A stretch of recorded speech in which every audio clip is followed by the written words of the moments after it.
Wonosobo menyapa. Assalamualaikum warahmatullahi wabarakatuh. Jaga hati, jaga lisan, tingkatkan iman dan ketakwaan. Selamat siang, Pesona Inspira, apa kabar? Semoga dalam kesehatan dan puasanya lancar selalu ya. Kita kembali berjumpa lagi dalam sajian KPU Wonosobo menyapa. Edisi hari ini Kamis 21 April 2022 bertepatan dengan Hari Kartini, dan spesial dengan Hari Kartini di sini kita sudah kedatangan ketiga narasumber perempuan tentunya yang akan memberikan informasi kepada Pesona Inspira tentang demokrasi dalam perspektif pelajar. Ya, kita akan sapa dulu ketiga narasumber. Yang pertama ada Mbak Dian Kartika selaku Komisioner dari KPU Kabupaten Wonosobo. Selamat siang Mbak Dian, apa kabar? Selamat siang Mbak Eka, kabar baik, alhamdulillah. Gimana puasanya, lancar Mbak Dian? Sejauh ini lancar. Masih lancar ya? Semoga selesai lancar ya Mbak. Tapi kan kalau namanya perempuan ya Mbak, tidak bisa Iya, pasti ada halangannya. Iya, oke. Yang kedua di sini ada, saya panggilnya Mbak aja deh, Mbak Nurul Milah selaku Ketua DPM Unsik atau Dewan Perwakilan Mahasiswa Unsik Wonosobo. Selamat siang Mbak Nurul Milah, Mbak Nurul atau Mbak Milah nih panggilannya? Siang, bisa Nurul sih atau Milah nggak apa-apa, terserah.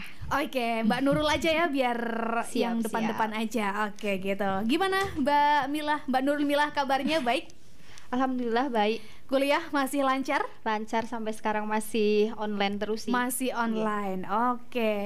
Dan yang ketiga di sini ada Mbak Husna Lailatul Mukaromah dari SMK Andalusia. Selamat siang Mbak Husna, apa kabar? Baik. Baik ya. Oke, puasanya masih lancar ya? Alhamdulillah. Alhamdulillah. Selama bulan puasa di sekolah masih tetap dilakukan pembelajaran seperti biasa Mbak Husna? Masih, tapi sekarang masih PKL. Oh, masih PKL. Oke, karena SMK ya, karena ada jatah PKL. Biasanya kelas 2, betul Mbak Husna? Betul. Oke, baik Pesona Inspira, bagi Anda yang mau mengirimkan pertanyaan ataupun nanti di tengah-tengah perbincangan kita bisa melalui SMS WhatsApp ya di 0823 2383 9996.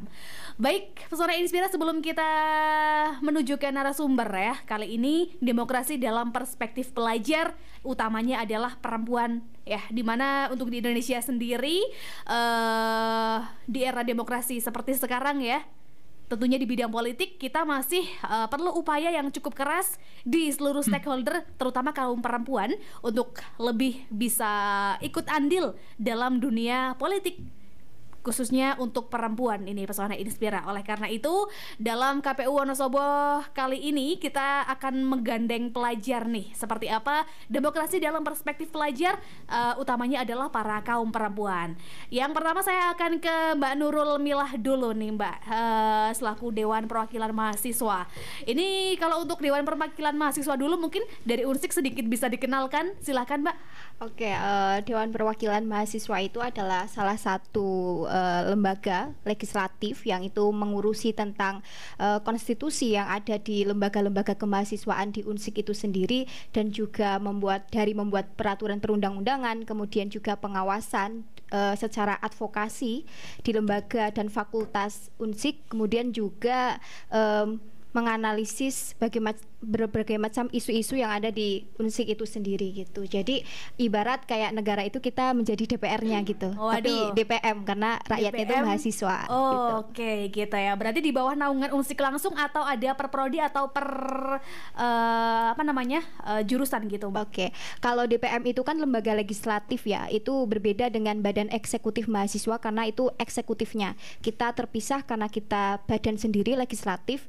Kita ada satu di Unsik yaitu DPM universitas saja, belum ada di fakultas sih. Oke, seperti itu. Berarti untuk anggotanya boleh siapa saja yang berkeinginan atau ada syarat khususnya nih? Harus ada syarat khusus. Cuman pasti di sini ada perwakilan per dapil. Dapil di sini itu perwakilan tiap fakultas. Di Unsik itu ada 7 fakultas. Setiap fakultas memiliki 2 anggota untuk menjadi Dewan Perwakilan Mahasiswa Universitas.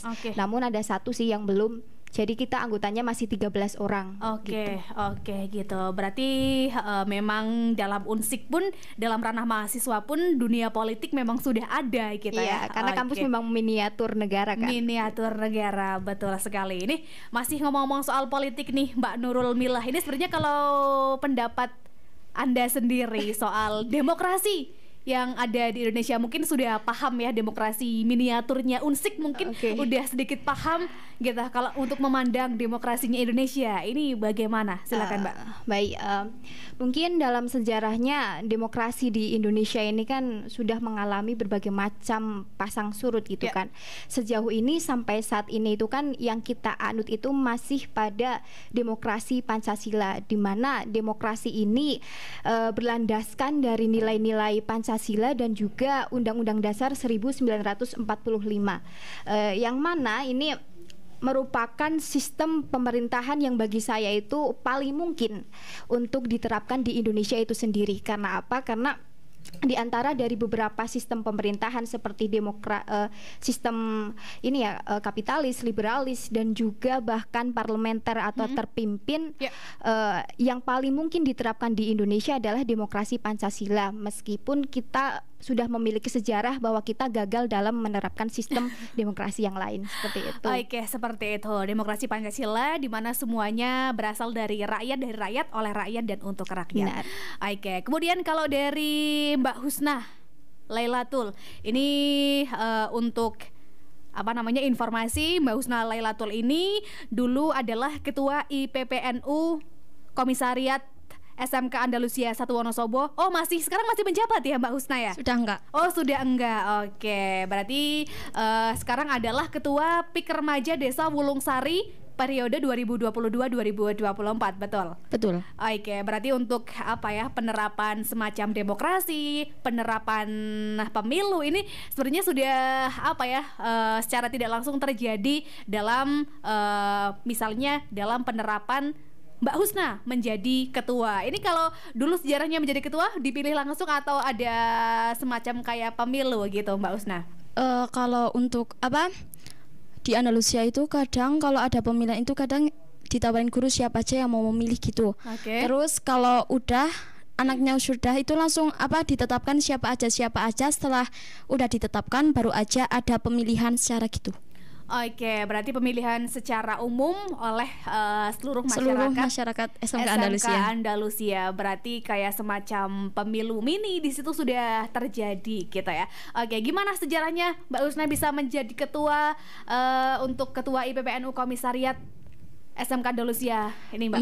Pada pertamanya tuh aku kan termasuk apa anak yang masuk Andalusia itu agak telat. Iya. Nah, setelah itu saya mengikuti beberapa organisasi termasuk OSIS, terus IPNU IPPNU. Dan saya kan juga agak suka berorganisasi. Jadi Oke. rata-rata organisasi di Andalusia saya masukin daripada di rumah nggak ngapa-ngapain gitu kan. Oke. Terus saya masuk IPNU IPPNU. Nah, kebetulan juga kan saya kalau di rumah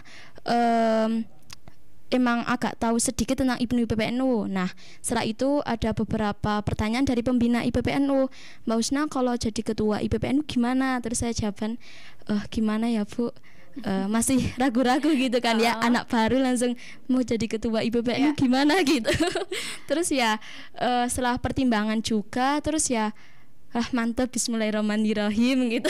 Oke, akhirnya mantap dan kemudian teman-teman juga memilih menjadi ketua IPPNU seperti itu karena memang udah ada pengalaman dari lingkungan masyarakatnya, betul Mbak Husna? Iya, betul. Oke, baik. Kemudian penerapan demokrasi pemilu memang sudah terjadi di lingkungan sekolah nih. Ini kemudian Mbak Husna ini memandang seperti apa sih demokrasi di negara kita? Mungkin tadi sudah sedikit disampaikan oleh Mbak Nurul Milah, mungkin bisa dilanjutkan, silakan.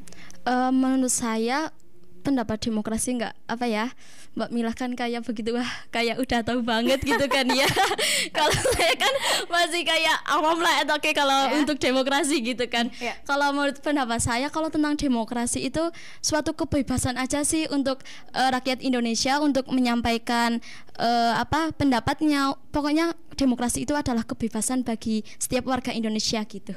Oke, berarti intinya kebebasan untuk mereka menyampaikan hak dan suara mereka terhadap pemilihan gitu, seperti itu intinya. Oke, baik, terima kasih Mbak Husna. Kemudian Mbak Dian, ini sepertinya penerapan demokrasi pemilu mini ini sudah terjadi nih Mbak di SMK sederajat, mahasiswa sederajat. Ini kalau menurut pandangan Mbak Dian, ini bagaimana Mbak dengan adanya penerapan pemilu, penerapan demokrasi di lingkungan pelajar? Oke, terima kasih Mbak Eka. Sebelumnya karena ini edisi Hari Kartini gitu ya, betul. Saya mengucapkan selamat Hari Kartini buat kita semua, perempuan-perempuan Indonesia gitu ya. Semoga semangat LA Kartini akan jadi inspirasi kita terus sampai ke depan, karena tantangan buat perempuan ke depan luar biasa gitu ya. Betul. Pertanyaan Mbak Eka tadi terkait penerapan demokrasi ya gitu. Jadi penerapan demokrasi ini memang idealnya memang dimulai dari adik-adik pelajar gitu ya.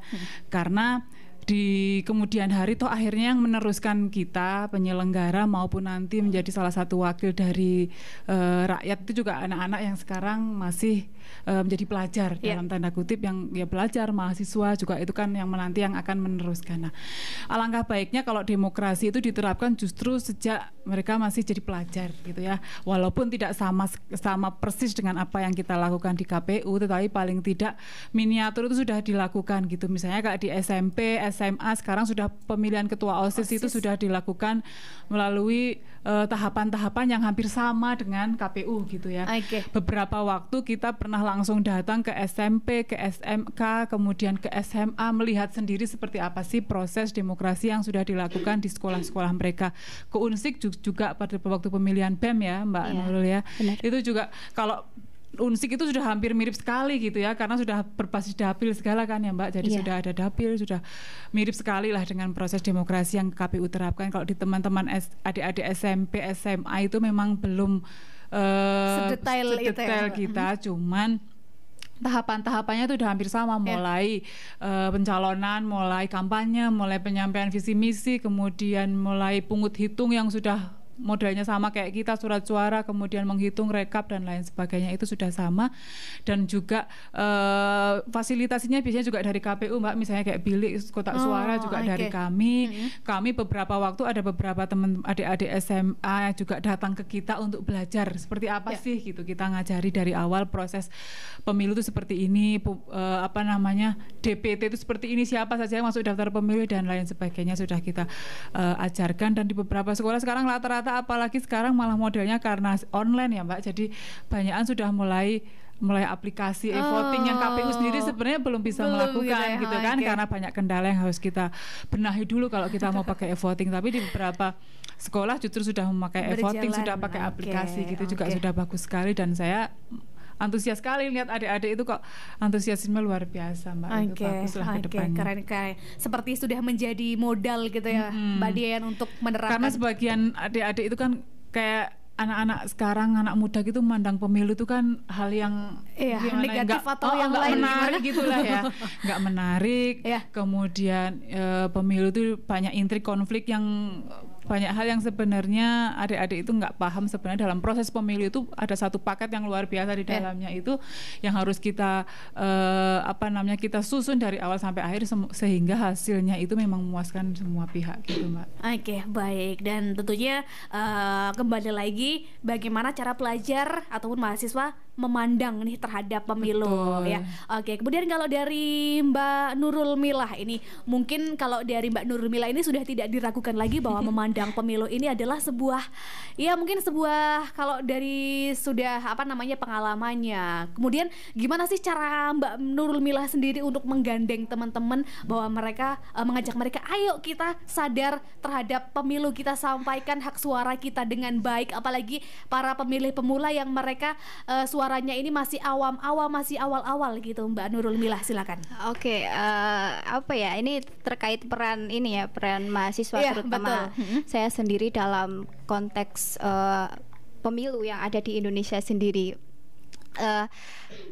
Sebenarnya mahasiswa ini memang seharusnya harus bisa berperan aktif dalam pelaksanaan pemilu yang ada di Indonesia gitu kan. Kemudian juga tanpa mengesampingkan fungsi mahasiswa sebagai agen of control, di mana kita di sini bukan hanya berpartisipasi aktif, hanya ikut mencoblos gitu, tapi di sini kita juga fungsi pengawasan, controlling kepada pemerintahan juga kita lakukan gitu. Salah satunya ketika banyak sekali ada beberapa kebijakan-kebijakan pemerintah yang itu kurang relevan, bahkan menciderai konstitusi yang ada di negara kita, itu seharusnya yang memang menjadi garda terdepan untuk mengklarifikasi ini kepada masyarakat itu adalah mahasiswa itu sendiri. Namun selain itu harapannya juga kita sebagai mahasiswa itu kan bukan hanya sebagai agen of control ya, tapi kita di sini juga sebagai insan yang memiliki kebebasan yang lebih daripada teman-teman kita untuk mendapatkan ilmu pengetahuan yang lebih banyak gitu kan. Dari ilmu pengetahuan ini seharusnya mahasiswa, tiap-tiap mahasiswa itu memiliki pengetahuan bagaimana menjalankan praktik pemilu, praktik demokrasi yang lebih adil dan juga jujur di lapangan, di lingkup masyarakat itu sendiri.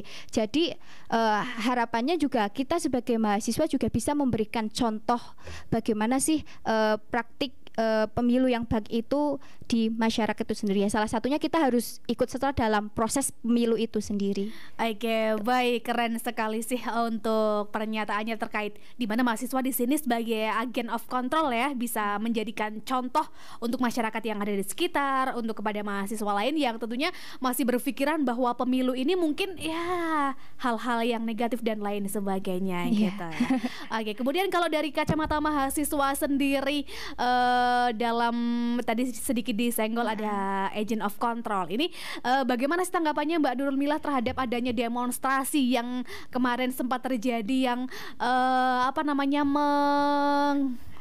sampai mengecam pemerintah dan kemudian ingin melengsarkan kebijakan dan lain sebagainya. Kalau dalam DPM Unsik ini tanggapannya bagaimana? Sedikit saja. Sebenarnya saya di sini juga agak sedikit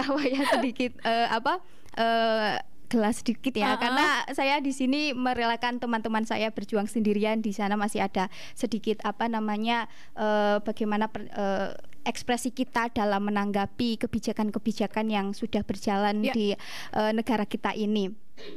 Sebenarnya menurut saya pada dasarnya dari prinsip demokrasi itu kan berbicara tentang kemanusiaan ya, bagaimana demokrasi ini bagaimana bisa merangkul dan juga mengakomodasi setiap aspirasi-aspirasi dari bagi masyarakat minoritas dan juga masyarakat mayoritas seperti itu kan. Nah, maka dari itu aspirasi ini kita harus bisa menampung terlebih dahulu, kemudian membawa kepada terbentuknya masyarakat atau rakyat yang adil, makmur dan juga beradab gitu.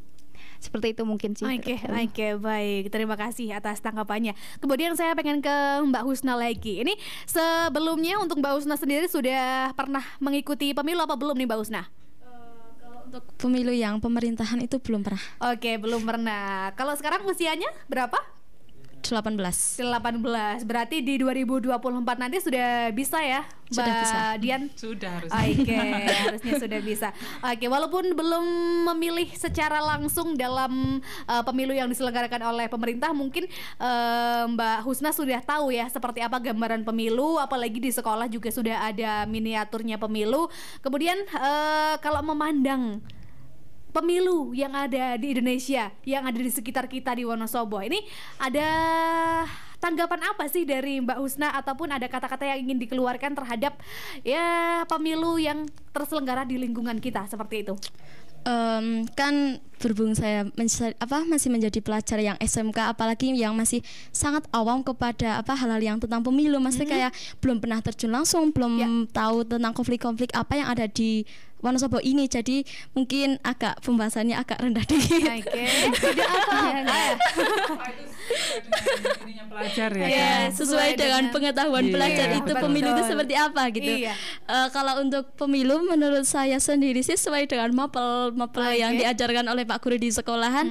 Pemilu itu menurut saya pesta demokrasi. Nah, di sana itu kalau pemilu menurut pandangan saya sebagai sarana pergantian pemimpin secara konstitusional, terus sebagai sarana kedaulatan rakyat juga, dan juga sebagai sarana ajang rakyat berpartisipasi secara langsung oleh politik.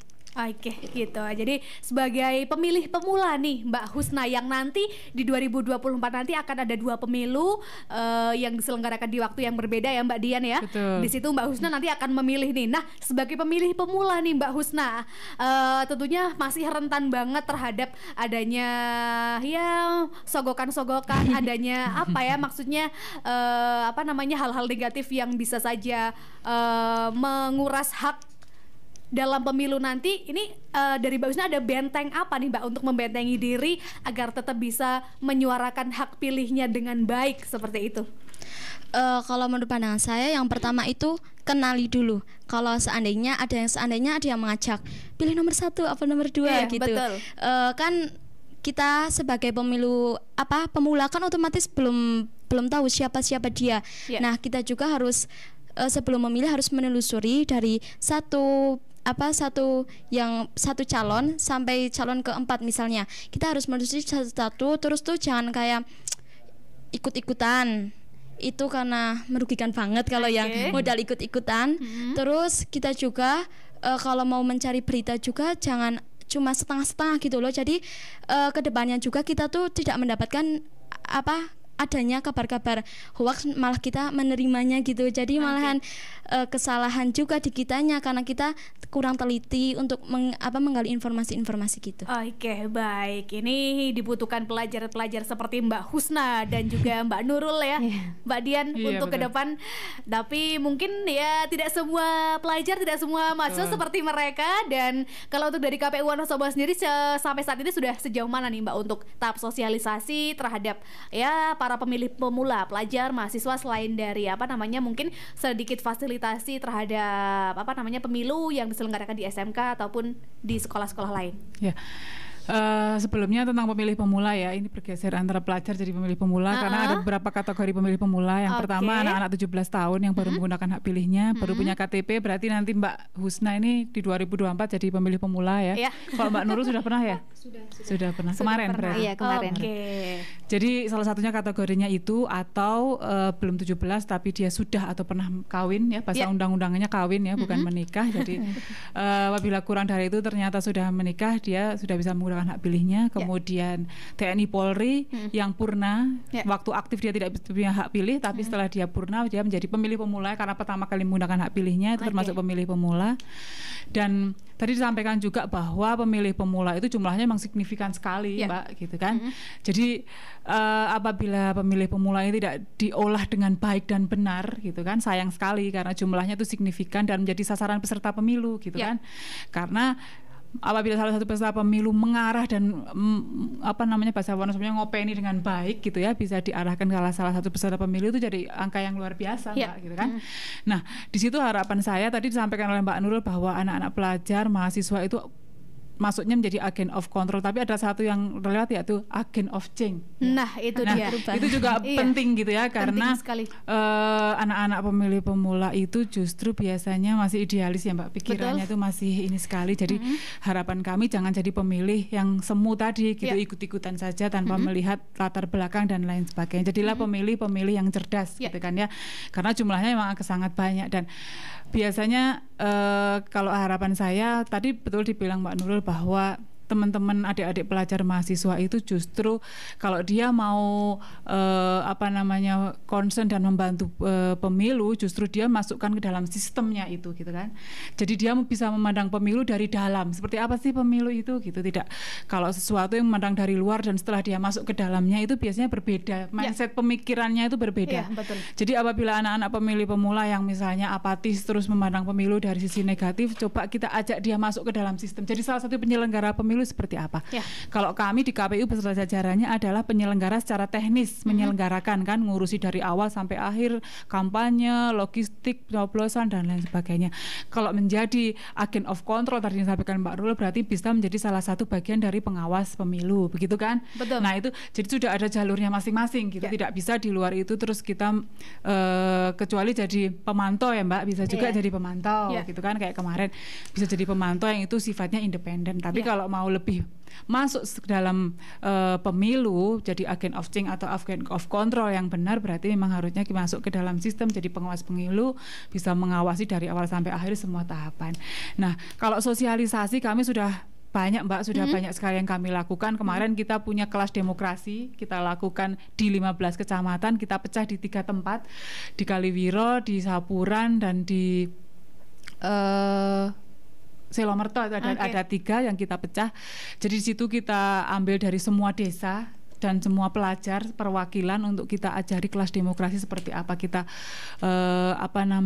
sekolah pemilu dalam versi kecil lah ya. Jadi semua tahapan kita sampaikan, money politik seperti apa, kemudian di 2024 nanti seperti apa, tentang dapilnya, tentang partai politik itu syaratnya berapa, harus bisa masuk jadi peserta pemilu dan lain sebagainya, jadi lengkap.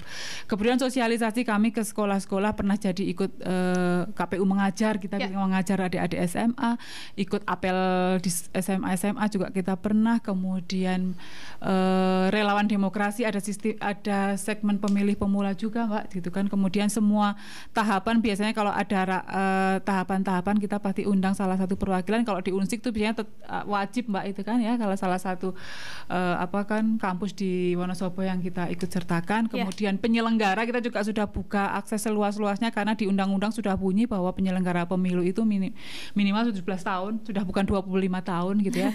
Jadi yang baru 17 tahun punya KTP pengen jadi penyelenggara ya boleh bergabung dengan kami gitu. Jadi segitu aksesibelnya KPU untuk pemilih pemula yang sudah kami lakukan. Oke, baik, seperti itu. Kita break jeda iklan terlebih dahulu, nanti akan kita sambung lagi. KPU Wonosobo menyapa demokrasi dalam perspektif pelajar. Jangan kemana-mana, tetap stay tune di 92,1 FM Radio Pesona, stasiun informasi terbaikmu. KPU Wonosobo menyapa. Baik, Pesona Inspira masih dalam sajian KPU Wonosobo menyapa, masih spesial edisi Hari Kartini di 21 April 2022, dan kita masih dalam tema demokrasi dalam perspektif pelajar. Baik, tadi kita sudah berbincang bareng ketiga narasumber, masih ada Mbak Husna Lalatul, Mbak Nurul Milah, dan juga Mbak Dian Kartika. Baik, Pesona Inspira, saya kembali pengen berbincang lagi, kali ini ke Mbak Husna lagi nih Mbak. Ini sebagai pelajar yang mungkin saat ini masih awal-awal memahami dunia politik, masih awal-awal memahami dunia demokrasi, untuk nantinya ke depan ini berkeinginan nggak sih Mbak, paling tidak untuk ikut menjadi penyelenggara pemilu yang tadi sudah dijelaskan syaratnya sama Mbak Dian, bisa asal sudah berumur 17 tahun gitu. Gimana Mbak Husna? Kalau menurut saya sih, kalau ada kesempatan kenapa enggak, kan namanya kita kan harus mencoba agar kita tuh bisa gitu. Jadi kalau kalau ada kesempatan buat saya mencoba, ya kenapa enggak gitu loh. Jadi ya pingin gitu. Oke, baik, nanti bisa dicoba, siapa tahu nanti lebih memahami terhadap dunia demokrasi, dunia pemilu seperti apa.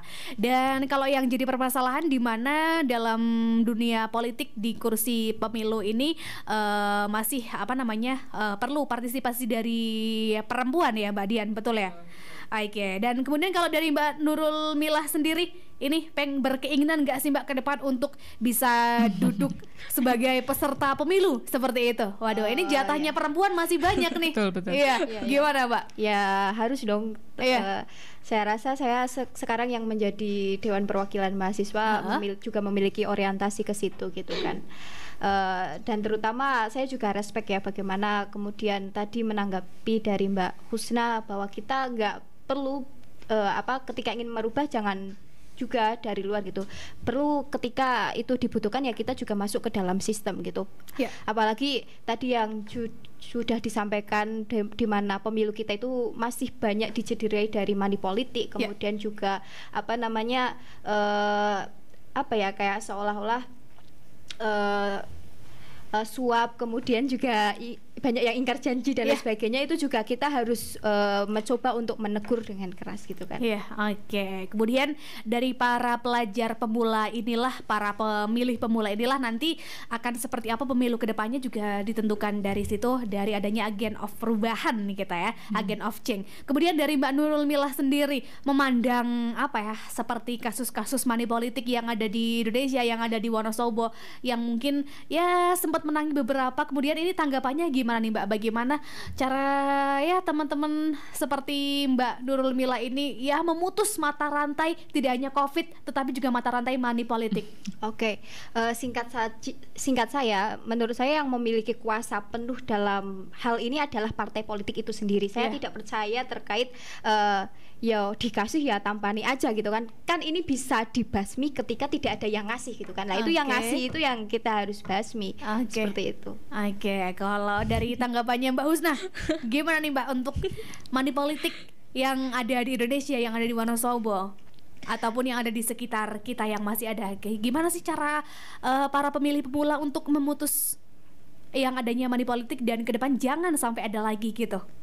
Kalau untuk saya sendiri kan belum pernah mengikuti pencoblosan secara langsung gitu ya. Jadi belum belum begitu paham Ya, tentang money politik oke. itu gimana gitu. Ha-ha. Jadi kalau seandainya suatu saat saya menemui sesuatu yang seperti itu, mungkin lebih hati-hati gitu aja, apalagi kan kalau kata-katanya gitu kan ya, kan udah pada tahu gitu kalau pemerintahan itu ngereni gitu kalau bahasa Jawanya.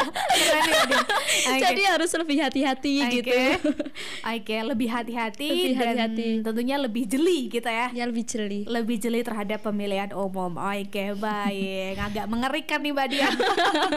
Agak mengerikannya yang gimana nih Mbak Husna? Mengerikannya kan katanya pemerintahan itu pemegang janji palsu gitu.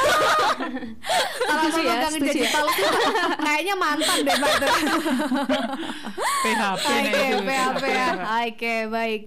Oke, kita masih ngomong soal pemilu atau pemilih pemula nih. Kalau untuk di Wonosobo sendiri Mbak Dian, jumlahnya sudah tercover berapa banyak pemilih pemula yang nanti di 2024 akan mengikuti pemilu?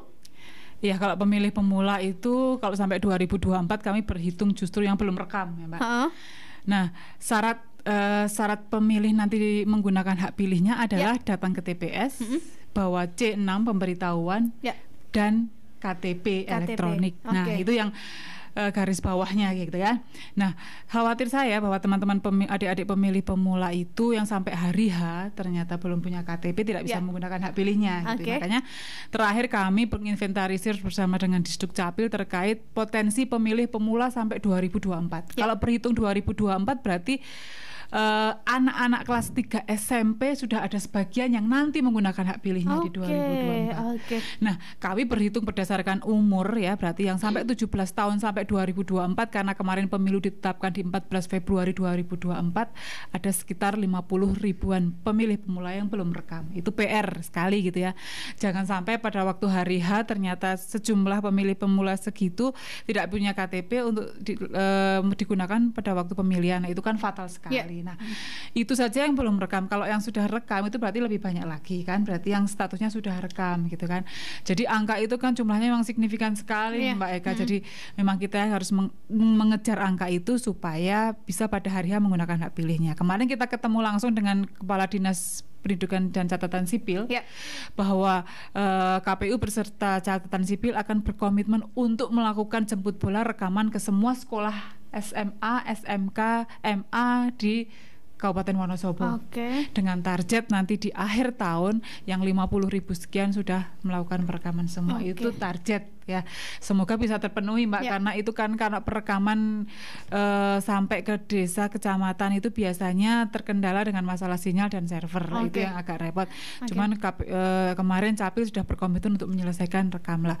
Jumlah itu kan banyak sekali Mbak gitu kan. Kalau di ini bisa menjadi sasaran peserta pemilu yang luar biasa Ya. gitu. Makanya itu yang kami penuhi untuk paling tidak penuhan hak pilih dulu deh Ya. gitu. Mereka punya hak pilih dulu baru kemudian yang lainnya. Oke, sepertinya kalau misal mungkin stok belangko KTP-nya aman, semuanya aman ya Mbak Dian aman. ya. Oke. Kalau belangko Capil sudah komitmen aman. Uh-uh. Begitu ada rekaman, tapi KTP hanya bisa diberikan pada waktu dia sudah 17 gitu ya. Kalau rekaman boleh dilakukan sebelumnya, tetapi KTP hanya tercetak oleh sistem setelah dia berumur 17 gitu. Jadi hadiah ulang tahun Mbak ya, hadiah ulang tahun dapat KTP gitu dari kan pemerintah ya. Dari pemerintah langsung kan, luar biasa. Nah, itu kalau belangko aman, cuman memang proses perekamannya itu yang masih terkendala. Gitu. Kadang sinyal, kadang lokasi betul, yang dan Wonosobo jauh itu termasuk 10 besar yang rekamannya paling sedikit. Jadi itu sedikit mengejar itunya. Oke, karena memang kondisi wilayahnya yang agak jauh gitu ya Mbak ya. Wilayah, geografi dan juga kesadaran dari adik-adik sendiri ini agak susah gitu kan. Kadang capek udah datang ke desa gitu, ternyata dari misalnya di data ada 50 orang nih yang belum rekam, yang datang hanya 5 orang. Yang datang hanya 4 orang ya, yang lainnya itu kesadaran untuk rekamnya masih rendah sekali. Baik. Harapannya ke depan ya semuanya agar sadar diri, agar bisa menyumbangkan hak dan suara mereka dalam pemilu nanti. Baik. Kita kembali lagi ke Mbak Nurul Milah nih. Kemarin di 2019 sudah ikut pemilu serentak ya? Sudah. Yang pemilu di mana sekaligus nyoblos 5 ya Mbak ya? 5 surat suara. 5 surat suara kemarin. Merah, biru, kuning gitu. Aduh. Gimana nih kemarin pengalamannya Mbak Milah? Itu sangat bingung ya, karena kan saya tahun 2019 itu belum menjadi mahasiswa, masih SMA kelas 3 ya. Itu harus memilih 5 ya kalau nggak salah, 5 kotak surat suara. Itu ini milihnya apa ya, ini DPR, presiden yang mana gitu kan, apalagi juga kurangnya informasi terkait calon-calon yang terdaftar di situ gitu kan. Nah, maka dari itu tadi melanjutkan yang tadi ya Mbak, bagaimana kita harus bagaimana kita menanggulangi adanya money politik dan beberapa hal yang kemudian itu menciderai proses pemilu yang ada di kita. Bahwasanya kan pada prinsipnya demokrasi itu kan berlandaskan pada kedaulatan rakyat. Nah, pada hari ini itu saya rasa demokrasi ini hanya sesuatu hal yang diobrolkan saja gitu kan. Nah, harusnya ke depan masyarakat ini tadi kan sudah dibantu sama Mbak Husna. Nah, ini juga nggak hanya sampai pada mau memilih gitu loh, tapi bagaimana cara praktik memilih yang benar itu juga harus kita jelaskan kepada masyarakat gitu, terutama kepada partai politik itu sendiri. Itu juga harus mencontohkan bagaimana pemilu yang benar yang harus kita laksanakan di negara kita itu sendiri. Sehingga tidak ada sesuatu hal yang kemudian itu mencederai konstelasi politik kita. Baik. Jadi untuk memutus seperti salah satunya adalah money politik, semuanya harus kerjasama, tidak hanya dari masyarakatnya yang mau aja menerima, tetapi juga dari atasnya juga harus dikendalikan seperti itu. Kalau untuk ke depan nih Mbak Nurul Milah, harapannya untuk pemilu 2024 nanti akan jadi yang seperti apa harapannya? Harapannya ini ya, bagaimana bagaimana nilai-nilai demokrasi di sini itu lebih ditonjolkan lagi, lebih dilaksanakan lagi, bagaimana aspirasi rakyat itu memang diakomodir dan didengar gitu kan, bukan hanya demokrasi ini hanya sebagai untuk menguntungkan elit-elit sebagian golongan saja gitu kan. Dan tentunya ini akan bisa berjalan ketika kita itu memang memunculkan satu perspektif untuk kebaikan bersama gitu, untuk kebermanfaatan bersama, dan ini untuk kemanusiaan kita, karena menurut saya tidak ada yang lebih penting daripada politik selain kemanusiaan seperti yang dikatakan oleh Gus Dur. Keren sekali kata-katanya dari Gus Dur keluar nih. Kemudian dari Mbak Husna sendiri, nanti di 2024 akan menjadi pemilihan yang pertama ya. Mungkin pengalamannya tentang pemilu nanti bisa diceritakannya mungkin setelah milih ya. Namun mulai dari saat ini sudah ada ancang-ancang nanti kalau memilih akan memilih pemilih yang seperti apa, dan ada strategi apa sih untuk bisa menyuarakan hak pilihnya dengan baik, Mbak Husna? Sebelumnya sih kalau untuk masalah pemilu di SMK Andalusia sendiri itu, kalau untuk pemilu itu dari kemarin pemilihan OSIS di SMK Andalusia itu sudah ada kayak seperti di KPU gitu kan ya, kayak udah ikut debat, terus udah ada dapil-dapilnya juga, terus udah nyoblosnya juga udah kayak guru-guru sama panitianya tuh udah kayak mempermiripkan gitu sama Oke. biar pelajar di SMK Andalusia juga tuh nggak kaget sama pemilihan untuk kedepannya gitu loh. Oke. Jadi udah kayak paling ini kalau pemilu kedepannya paling mirip-mirip sama yang di SMK Andalusia kayak gini.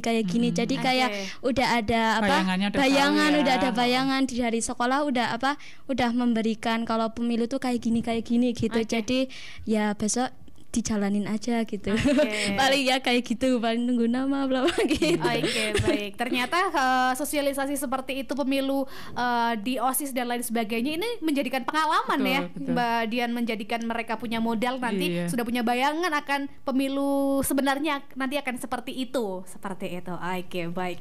Kemudian dari Mbak Dian nih terakhir ke depan untuk para pelajar, untuk para mahasiswa dan mereka pemilih pemula ini akan ada harapan apa untuk mensukseskan pemilu serentak 2024 mendatang? Silakan. Oke, terima kasih. Untuk adik-adik pelajar dan mahasiswa gitu ya, ke 2024 nanti ada 2 momen pemilu ya. Pertama pemilu di 14 Februari, pilihan presiden dan juga legislatif. Kemudian nanti di November nanti ada pilihan bupati dan wakil bupati, pilkada gitu ya. Harapan saya adik-adik pelajar dan mahasiswa ini menjadi pemilih-pemilih yang cerdas ya. Kedepannya pastikan adik-adik semua sudah ada di daftar pemilih kami gitu ya. Jangan sampai jangan sampai mau menggunakan hak pilihnya ternyata masih belum ada di DPT gitu ya. Kami sudah buka link pemilih laporan kepada kami punya aplikasi yang namanya Lindungi Hakmu di situ. Di situ bisa masukkan NIK saja bisa kelihatan gitu ya. Atas nama siapa, TPS berapa gitu kan. Nah, di situ ada fitur ubah, bisa laporan kalau belum masuk dan lain sebagainya. Itu salah satu fasilitasi dari KPU terkait pemilih. Nah, kemudian yang kedua adalah jangan jadi pemilih yang apatis gitu ya, karena bayangan tentang pemilu dan demokrasi tidak senegatif semengerikan dan senegatif yang sebenarnya ada di mindset. Betul, memang demokrasi itu belum sempurna ya Mbak, masih dalam proses bertahap untuk lebih baik dan lebih baik. Dari mulai regulasi, mulai dari penyelenggara, mulai dari banyak hal masih kita perbaiki ke depannya. Memang saya akui belum seideal yang diharapkan secara demokrasi utuh seperti apa, tetapi KPU beserta jajarannya sudah mulai memperbaiki tiap momen pemilu itu sudah lebih baik gitu ya. Kedepannya pemilu yang baik, demokrasi yang baik itu tidak hanya KPU saja yang dan Bawaslu mungkin yang kedepannya, tapi juga butuh sinergitas dari semua pihak. Yang pertama kami penyelenggara pasti, yang kedua pemerintah, yang ketiga juga masyarakat itu sendiri. Yang paling penting adalah partai politik tadi ya. Jangan membuat sistem demokrasi itu menjadi sistem transaksional tadi yang lekat dengan money politik gitu ya. Karena salah satu yang mencerdaskan pemilih itu justru partai politik. Jangan partai politik jadi membodohi pemilih gitu ya. Jadi sinergitas dari semua pihak itu yang menjadi demokrasi dan pemilu akan kedepannya akan lebih baik. Salah satu tidak bergerak, tidak berfungsi, maka pekerjaan itu akan tambah lama dan tambah sulit. Makanya teman-teman pelajar, salah satu pemilih nanti di 2024, ayo menjadi pemilih yang cerdas. Kalau berminat menjadi penyelenggara pemilu, alangkah lebih baiknya jadi teman-teman adik-adik bisa masuk ke dalam sistem dan tahu seperti apa pemilu itu sebenarnya. Gitu Mbak. Baik, dan semoga harapannya nanti bisa tercapai untuk pemilu 2024 mendatang yang lebih baik dari sebelumnya tentunya. Baik, terima kasih atas ketiga narasumber yang sudah meluangkan waktunya untuk berbincang dalam KPU Wonosobo Menyapa. Nanti kita di next KPU Wonosobo Menyapa ya di bulan depan, di minggu ketiga nanti kita akan berbincang lagi soal KPU namun dengan tema berbeda dan menarik lainnya. Sekali lagi terima kasih untuk Mbak Nurul Mila, untuk Mbak Husna dan Mbak Dian ya. Semoga perbincangan ini bisa bermanfaat untuk kita dan untuk masyarakat yang mendengarkan tentunya. Saya cukupkan sampai di sini dulu. Tetap jaga hati, jaga lisan, tingkatkan iman dan ketakwaan. Saya Eka bersama ketiga narasumber pamit. Wassalamualaikum warahmatullahi wabarakatuh. Waalaikumsalam.